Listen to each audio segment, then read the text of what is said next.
In today's episode, we talk the best moderate resorts in part 2 of a 3-part series on Walt Disney World Resorts. I only hope that we never lose sight of one thing, that it was all started by a mouse. You are listening to the Main Street Magic Podcast with your hosts, Jeremy Stein and John Marone. Hello and welcome to another episode of Main Street Magic. I'm your host, Jeremy Stein, and joined by my friend and co-host, John Marone. Good afternoon. This is part 2 of a 3-part series on Walt Disney World Resorts. And in today's episode, we explore the best options when selecting a Walt Disney World moderate resort. Please check us out on the web at mainstmagic.com, as well as like us on Facebook, follow us on Twitter at mainstmagic. So, John, let's talk moderate resorts. In the previous episode, we talked value resorts, and we talked a little bit about what you look for when picking a resort. So if you have not listened to our previous episode, make sure you go back and check that out. Do you want to give a little overview on moderate resorts and what Disney considers their moderate resort level? So moderate resorts are Caribbean Beach or Caribbean Beach, depending how you pronounce it, Coronado Springs, Port Orleans, French Quarter, Port Orleans Riverside, or the cabins at Fort Wilderness Resort. So now when you start looking at moderates versus value, the rooms are a little bit bigger. The amenities are a little bit nicer. Beds now, you still have a king, or you can go 2. Some of the rooms will have the fold down out underneath the TV to actually sleep 5. So you got some different choices there. If they do have food courts, a little bit, I won't say nicer, but a little bit better, less room, so less crowded. And now also your transportation can change a little bit. Still bus being the leading one, but there are some that you can grab a boat. Maybe, both of the Port Orleans, you could grab a boat to go to Disney Springs. Yeah. Whereas you're busing it everywhere else. It's that notch up. Again, if I want to compare it to other resorts, now if you're a Marriott member, you're probably thinking along the lines of Courtyard. Mm-hmm. If you are Hilton, now you're more Hampton Inn, Hilton Garden Inn, as far as size of the rooms and what you receive. So that's the big difference there. And then moderates tend to fall somewhere in that, depending on the moderate, about 160 to 250 a room, depending upon time of the season, and then depending upon what your view is. Yeah. Standard view to a deluxe or preferred view, you're adding another $5-10, to the room. Yeah. And one other thing, when you mentioned food that you'll get starting at the moderate resorts, is you'll get some sit-down restaurants. So you have the option of your normal quick service, or you can get some sit-downs. They can be okay. They're not going to obviously be at the quality and level of the deluxe resorts, which we'll talk about next episode. Now, I know you haven't stayed at the cabins at Fort Wilderness, correct? But you have stayed at all of the other moderate resorts? I have. And which are you picking if you have the option of any of those when booking your trip? So I'm going to Port Orleans, and I'm choosing Riverside. So when that resort opened, 1992, it was called Dixie Landings. You have the area of the resort, which are the rooms right closest to the main building. And then there's a river that kind of cuts between the resort. And on the other side of the river are southern mansions or plantations, for lack of a better term, 2- and 3-story buildings. They're more quiet, and those are actually some of my favorite places to stay. Yeah. Just the way that they're set up, the view, from the outside of the building. It has that southern mansion feel. There's plenty of different areas that have fountains running through the courtyard. So I just think for the price, it's a neat little area. So that you either have the Magnolia Bend or you have the Alligator Bayou. Magnolia Bend is what I'm talking about, which are the 2- and 3-story southern mansions. Yeah. You have 4 of those, and then Alligator Bayou, you have 16 of the 2-story buildings. So food court, you have the Riverside Mill, theming a little bit better, but still your typical food court. You can also walk between Port Orleans Riverside and Port Orleans French Quarter. There's just a little pathway. You can go between the two. And the reason that I would stay at Riverside but go to Port Orleans is go to French Quarters because they have beignets there. Yeah. So if I'm going to go get those, I'm going to go there. The sit-down restaurant at Riverside is called Boatwright's. I did see something recently that showed Boatwright's is one of the lowest-rated restaurants on Disney property. It is. But yet I've had really good meals there. Yeah. Service, I've had once or twice one of the best servers that I've ever had on property. So I can see somewhat it's easy to get into. You could look day of and you're going to find a reservation, and unless you're just the peak of the season and everybody else has picked all the good restaurants, so to speak, and so this one gets that overflow. The food tends to be okay. I haven't had a bad meal there, so I'm a little. Apparently, a lot of other people have. You have, as I said before, you have your standard rooms, your garden rooms. Garden rooms add another $10 on it. Your preferred rooms, which is water or a king, you're going to add another $25 over the preferred view on it. 6 pools at the resort. You have the Old Man Island, which has a water slide. It has a bar area, a place that you can get food, and then there's 5 quiet pools around as well, which are just more of little square pools that give you don't have to walk as far to go to it. Last time I stayed there was neat because they actually have, I saw a bunch of people doing it, they have a little fishing hole where you can catch and release, and this is a decent price. $13, 30 minutes, 6 people. Nice. To go drop bait in off of an old cane pole, Yeah. catch something, release it. It's neat. Saw plenty of people doing that, plenty of people catching it. And when I looked up the price, I was shocked to see that, gosh, I could get a whole family and just do it for $13 for a half hour. Not 13 really a person, good. it's 13 for the family for doing that. They also have 25-minute horse and carriage rides on property at night, so you can go and ride around the property that way.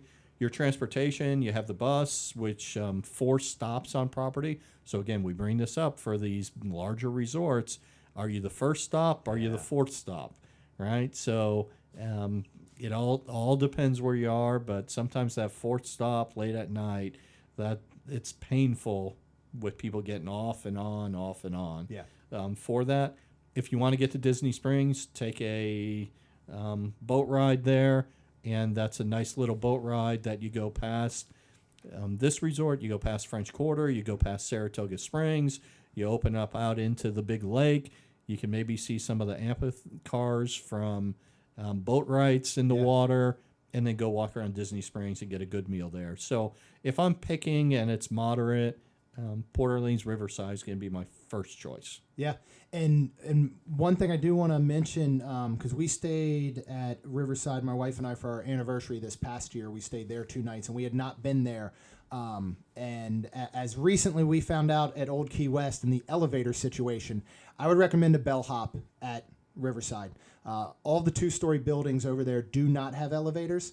So for one, if you have a need for an elevator because of any sort of disability, or just say, you had something recent go on, make sure that you request a first floor. Even on the first floor, though, you are going to encounter 2 or 3 steps to get up, as they're somewhat almost lifted on a big concrete pad. So just something to take note of when you use those buildings. If you get a bellhop, because also the parking, depending on where your building is, we had a little bit of a walk from our car where we parked to get to our room. We way overpack every time we go, so I was hauling suitcases back and forth. Next time, for sure, I'll get a bellhop. If I go to talk about moderate resorts, and the first one I'm just going to cross off a list for now is Caribbean Beach, because of the fact that it is under construction from the front to the back.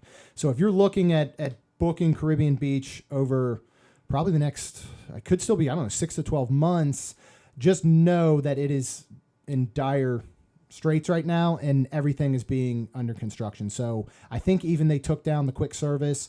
They're serving out of tents and food trucks. We're staying there in December, a little bit out of interest. I want to be able to come back and talk about that on the show, so we'll see how that goes. Normally, I would have picked Coronado Springs.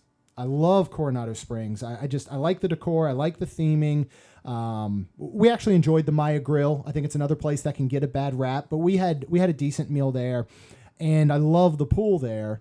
again, this is under construction and it's going to be for some time. So you can probably get some pretty good deals on it right now. But if this is a trip you're really looking forward to and you're planning for your whole family, and this might be your one trip of a year, I would stay away from Caribbean and Coronado Springs right now. You're probably going to be disappointed in the construction. The other one I do want to talk about, and this is going to go back to why you didn't pick Art of Animation under value, and that's the cabins at Fort Wilderness. We have stayed in the cabins. They are gorgeous. You can easily sleep a family of 6 because it has a set of bunks, or I'm sorry, one bunk, so 2 beds there, and then it has a queen bed, and then it has a pull-out queen sofa bed that's actually pretty comfortable. Full kitchen. You have a porch, grill. You get all the great amenities that Fort Wilderness has to offer, but the price is much like the suites at a Art of Animation. So if you're looking at normal, moderate pricing, this doesn't fall there. It goes above what that normal pricing is. So I didn't pick that one either. And I love that we didn't compare notes prior to this, because I ended up picking French Quarter. If it's my wife and I again, and it's an anniversary weekend, we're staying at Riverside. As you said, it's got that kind of southern feel. I mean, it's gorgeous walking through there.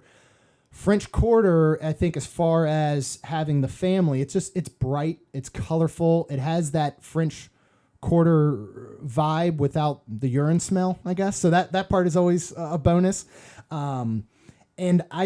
That whole complex of Port Orleans, I just love. I've mentioned so many times how I like to be immersed in things and have the theming, and that is a place that does it. I mean, you walk in there and you really feel like you're, in Louisiana. And so I love those parts about it. We're the same way. We ate at Boatwright's for our anniversary dinner. We loved everything we had. Service was outstanding. We had fried pimento cheese as our appetizer, which was very, very good. And at the end of our meal, the waitress came out, brought us a glass of champagne. I got a little light up Buzz Lightyear clip to mine, and my wife got a Tinkerbell. And we didn't ask for that. We had marked that weekend that we were coming for our anniversary, because Disney always asks what you're celebrating, and she took note of that. And so that was the only time we've eaten there, but I have nothing but good things to say about Boatwright's. But I like that we both picked Port Orleans, but on slightly different spectrums. And the other thing, and you'll see this come up several times as we talk about things in other episodes, is at the French Quarter, and I can't think of the name of the bar right now, Yeehaw Bob that plays there, is probably the best entertainment along lines with Jelly Rolls that we talked about before. Yeehaw Bob is some of the best entertainment you will find anywhere on Disney property. So I did write down. So it's the River Roost Lounge. Okay. Yeehaw Bob is there Wednesday to Saturday nights, and he's been there since 1997. That's awesome. Yeah. We fell into that when we were there. I had not heard of him, and he has a cult following. Yep. Get there on the early end of when he's going to play, because it fills up fast. But there's plenty of tables. They do serve food and drink in there. And what's nice about that compared to like a Jelly Rolls is it's all ages. Jelly Rolls is 21 and over. Going to see Yeehaw Bob down there is not. And again, if you show up on the early end, it's an incredible show, incredible atmosphere. Is there anything else that you wanted to add as we talk moderate resorts? No, just interesting that one time those were 2 separate resorts of just the Dixie Landings and the Port Orleans, and then obviously they combined them for efficiencies.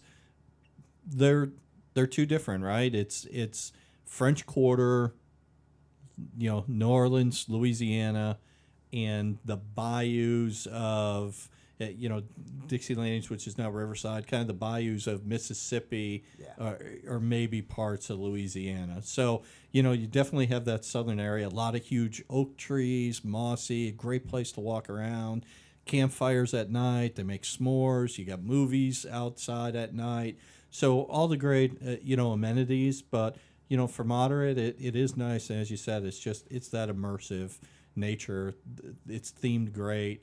And there's definitely some places there to go and have a good time. I go and at French Quarter, the person who greets you, the greeter at the door, is a gentleman that I've talked to a number of times who, came from Chicago, worked as a police officer, as my father did. And so he and I had a great time, and he does a good job of handing out the doubloons, the little Yep. colorful Yeah. coins to the kids. And then they hit the fountain and, get real money out of our pocket to throw them in there and make a wish. But you're just great people there. And the rooms, again, a little bit bigger. So value's not right for you, and you can afford to take that step up.